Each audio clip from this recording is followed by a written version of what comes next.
Welcome to the Embrace Strength podcast. I'm your host, Ashley Crocker. I am an experienced trainer and active life professional. I work with people who are struggling with nagging pain to get back to the activities they love without fear of re-injury. This podcast is here to educate and provide value to you on all things health, fitness, staying active, and personal development. Let's dive in.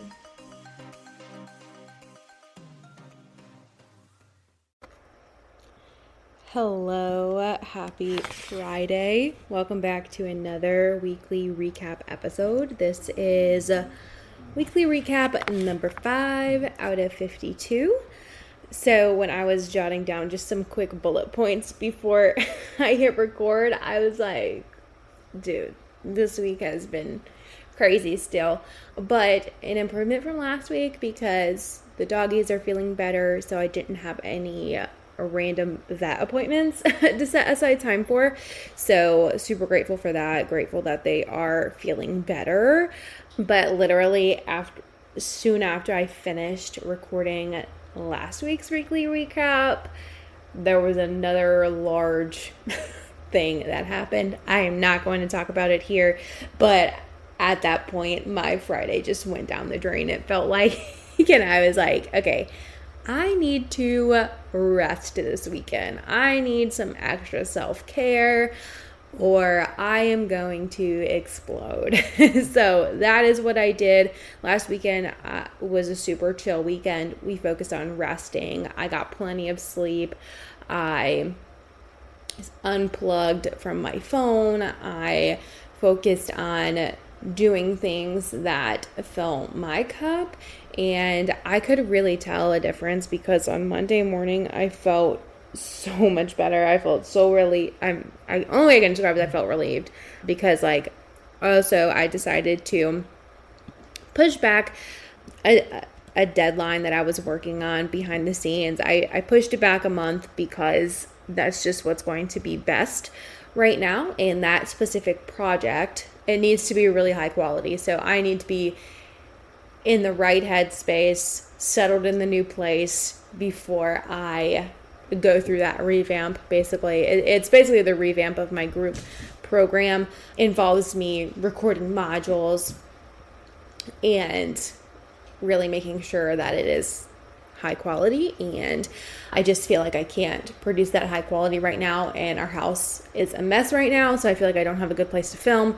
So I was just like, you know what, there is no big deal if I just push this back a month and do the filming once we are in our new place in a few weeks. And once I told myself that, I felt a release of pressure. So that also helps me know that it was the right move, because if I was still going to be operating on that schedule that I was working on, it would have had me launching basically the time of during the move and trying to unpack and getting settled, and that's just like not going to, that would have not even gone well because I wouldn't have been able to focus my energy very well. So I feel good about that, and so that was also helpful, and I definitely didn't feel as much pressure every single day during work, which was super nice. So, I mean, of course, I still have like a lot that I am managing and working on, and I'm trying to get people into the back pain mini program at the end of the month. And so, there's that, but it's definitely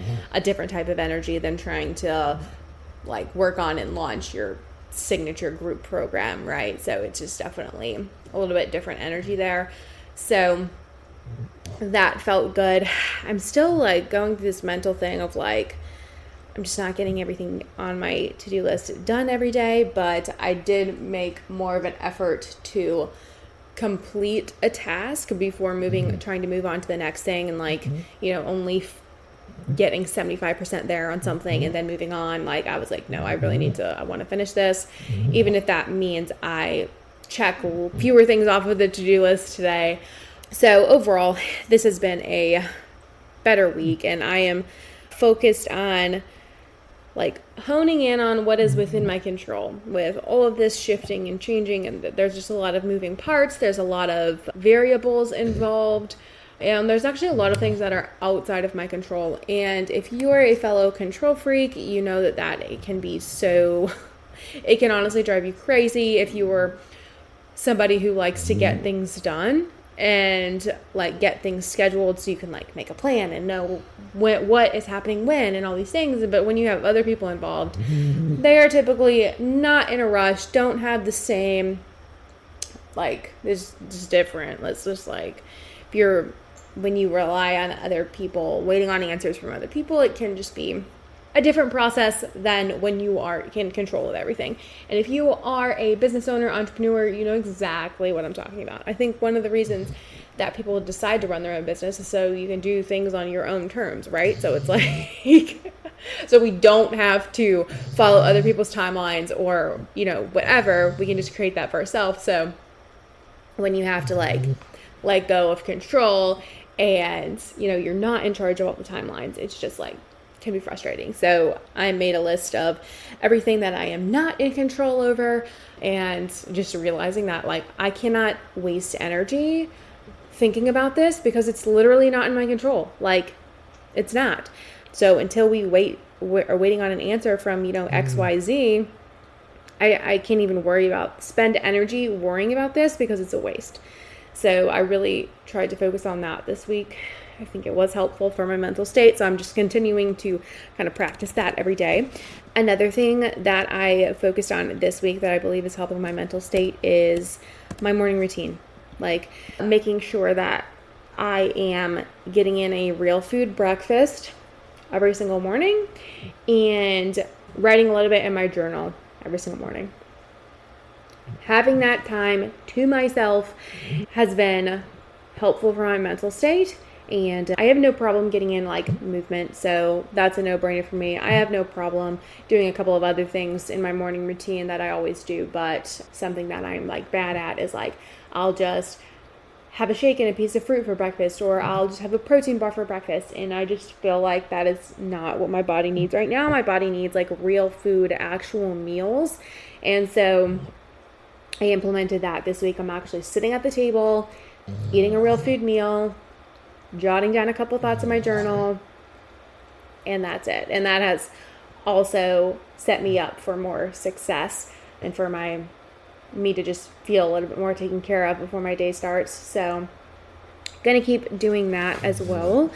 And then one more thing I want to touch on in this weekly recap is in my business, I am focusing on continuing to show up despite how I might feel, or despite thoughts of I feel like this isn't working or this is not going to work. Not a lot of people talk about this, but that is basically what can run through your mind a lot when you run your own business. It's like you're creating these things, you're launching these things, you are talking to people about these things, and like you really have no proof that like it's even going to work. And so if you're not careful, your mind can just almost like predict your own failure because you're having this thing in your head like, oh, this might not work. Oh my gosh, like what if it's work? Blah, blah, blah. Like, no. Honestly, what you have to do and what I have to always remember for myself is like, this is going to work. Like, I trust that this is really good. I trust that this is filling a gap. I trust that people want to learn from me. I trust that people want to buy from me. And there's just this huge self-trust piece that is so crucial to being an entrepreneur. And it's like it can be so hard, especially if you run a lot of your business on social media. And so I'm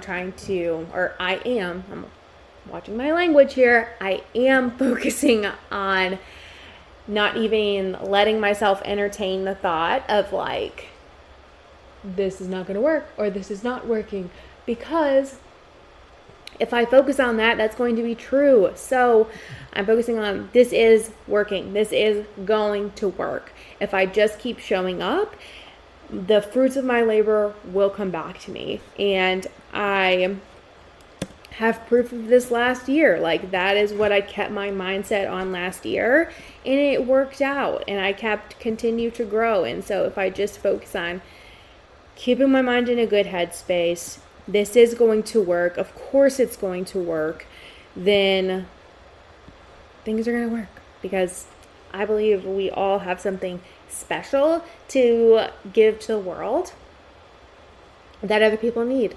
So keep showing up. Alrighty, that is what I got for you in this weekly recap. I hope you have a good weekend. I hope you're enjoying these. If you are somebody who is listening to these, send me a DM and let me know, like, hey, I love the weekly recaps. I've been enjoying doing them, so I hope that if you're giving these a listen, that you are also enjoying them. And if that's you, I would love to hear from you.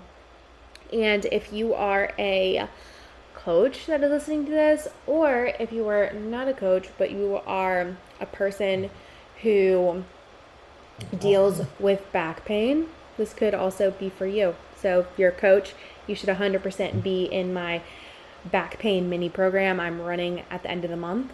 It is a 3-day mini program where the trainings will be posted in a group and you'll be able to listen to the trainings on your own time. So yeah, through the weekend, it's the pre-sale price of $97. Then it's going up. It is worth way more than that. It's going to be really packed full of valuable information. So I think this is a must-have for coaches. And like I said, if you are not a coach, but you're somebody who deals with back pain and you want to learn more about why it happens, you want to learn more about what maybe the doctor has told you, you want to learn more about how you can learn more about your body, about why it's happening, then you should check this out too. Alrighty, I will put the link in the show notes to my Instagram. Be sure to give me a follow. And I will also put a link for the back pain mini program landing page if you are interested in checking that out. All right, guys, I will talk to you next week.